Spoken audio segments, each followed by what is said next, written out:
Azarmış. Assalomu alaykum. Ertatanda. Azaka Farg'onaga qarab yo'lyapmiz. Kecha Samarqandda edik. Nega ikkita joyga kirishga harakat qilamiz. Men Samarqand bo'yicha gapirmoqchiman. Eshitilyaptimi gapim? Aeroportda baqirib gapiradigan odam. Haligi shaharda kelin kerak, qiz kerak deydi, u deydi, bu deydi. Bilmadim, men bir paytda qilamiz Samarqandda qishloqlari. Kirib chiqdim, biram shirin, biram chiroyli, biri-biridan qizlar, buzilmagan xalq, umuman. Haligi shu nevinность, девичья nevinность borda hali xalqda, qishloqlarda yangi qurilayotgan uylar, yo'llari bor.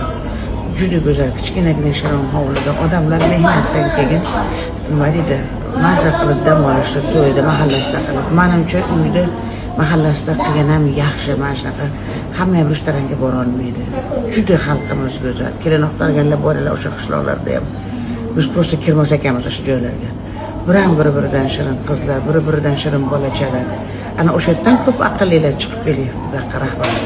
Tak что qishloqda ish ko'p ekan, shuni bilib qo'yinglar. Har shaharda yurmanglar. Ko'zingni o'yadiganlar o'sha yerda. Ashatga boringlar. Ularga madaniyatni hamma narsani o'rgatsa bo'ladi. Buzib olish oson, to'g'rilab olish qiyin. Sog' bo'linglar.